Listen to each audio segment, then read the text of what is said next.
গণেশ উল্টানোর ৭ আলামত, ৯টিও বলা যেত ৭টি আলামত। যে যখন কোনো ক্ষমতাধর লোকের মধ্যে এরকম ৭টি আলামত আপনি দেখতে পাবেন, তখন মনে করবেন যে তার পতন অনিবার্য। প্রথম, আপনি যে গুণাবলী নিয়ে, যে যোগ্যতা নিয়ে, যে সুনাম এবং সুখ্যাতি নিয়ে ক্ষমতায় বসেছিলেন, ক্ষমতায় বসার পরে যেই দিন থেকে আপনি আপনার সেই গুণাবলী সুখ্যাতিকে বর্জন করবেন এবং তার উল্টো জিনিসগুলো আপনি করতে থাকবেন। যেমন ধরুন, আপনি খুব ভালো ব্যবহার করেন কিন্তু ক্ষমতায় গিয়ে আপনি খারাপ আচরণ শুরু করলেন। আপনি সৎ ছিলেন কিন্তু ক্ষমতায় গিয়ে আপনি অসৎ হয়ে পড়লেন।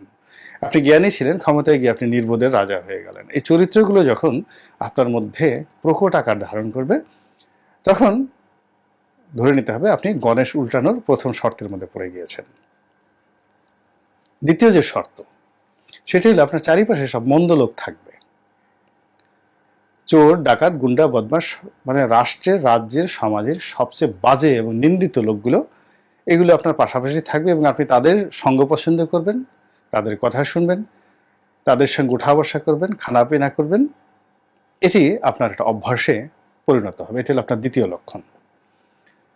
তৃতীয় লক্ষণ হলো জ্ঞানী, গুণী, সৃষ্টিশীল মানুষ, অলি আল্লাহ, গাউস কুতুব, ভালো মানুষ, আপনি তাদেরকে শত্রু মনে করা শুরু করবেন এবং যেখানে পাবেন, যেভাবে পারবেন আপনি তাদেরকে অপদস্থ করবেন, তাদেরকে নির্মূল করার আপনি চেষ্টা করবেন। এবং হীরক রাজার দেশের সেই লোকের মতো, যে যত বেশি জানে সে তত কম মানে।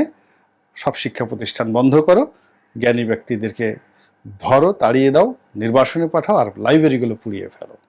এটি হবে আপনার ৩ নম্বর লক্ষণ। ৪ নম্বর লক্ষণ হলো আপনি মিথ্যাবাদী হয়ে যাবেন।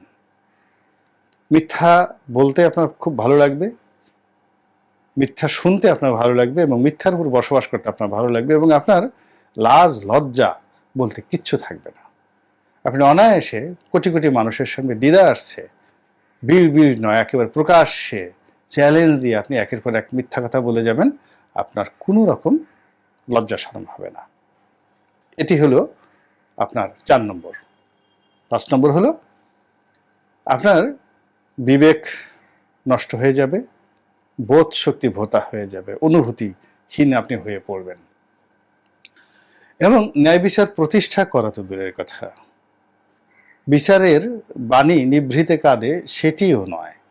অবিচার, অপশাসন, এটি আপনার অলংকার হয়ে পড়বে এবং আপনি এই অবিচার, অপশাসন এগুলা করে নিজেকে খুব কৃতিত্বপূর্ণ, যোগ্যতম, অবিস্মরণীয় ব্যক্তিরূপে পরিচয় দিতে থাকবেন এবং যেখানে অবিচার সেখানে আপনার নাম, যেখানে জুলুম সেখানে আপনার নাম এবং আপনি সবার শীর্ষে থাকবেন, জুলুম, অত্যাচার থেকে শুরু করে সবকিছুর মধ্যে। তো এই গেল আপনার ৫ নম্বর। ৬ নম্বরে হলো যে আপনার মধ্যে একটা অহমিকা বোধ চলে আসবে।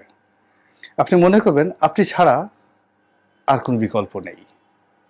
এই পৃথিবী কিভাবে চলবে আপনি যদি মরে যান? এবং সবাইকে আপনি খোঁটা দিবেন, সবাইকে আপনি কথা স্মরণ করিয়ে দেবেন এবং আপনি নিজেকে হয়তো ঈশ্বর, হয়তো আল্লাহ, তার অবতার ভাববেন, তার প্রতিভূ ভাববেন, অথবা আপনি নিজেকে আল্লাহই ঘোষণা করে বলবেন। এরকম যখন অহমিকা বোধ আপনার ভিতর প্রবল আকার ধারণ করবে, তখন আপনি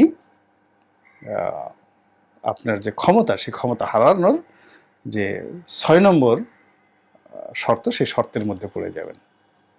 সবার শেষে আপনি দেউলিয়া হয়ে যাবেন।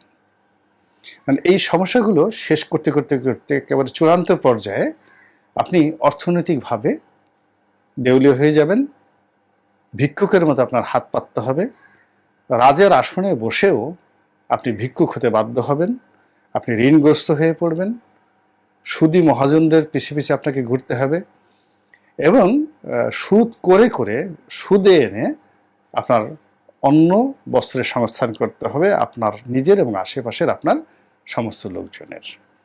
এবং এই যে ৭টি কারণ বললাম, এই ৭টি কারণের যে জিনিসগুলো যদি আপনার জীবনে এসে যায়, আপনি আজ থেকে ৫,০০০ বছর আগের হন, পাণ্ডব বংশের হন, কৌরব বংশের হন, মুঘল সম্রাট হন, কিংবা কুবলাই হালাকু খানের বংশের লোক হন, আপনি চেঙ্গিস খান হন, কিংবা সুলতান মাহমুদ হন, কিংবা সুলতান সুলেমানের বংশধর হন, আব্বাসীয় খলিফা হন অথবা উমাইয়া খলিফা হন, কোনো ব্যাপার নয়। এই জিনিসগুলো আপনার মধ্যে আসার সঙ্গে সঙ্গেই আপনি একটু কান পাতলে বুঝতে পারবেন যে আপনার বিদায়ের ঘন্টা টুংটাং করে বাজছে। আল্লাহ আমাদের সবাইকে হেদায়েত দান করুন এবং হেফাজত করুন। আসসালামু আলাইকুম ওয়া রাহমাতুল্লাহি ওয়া বারাকাতুহু।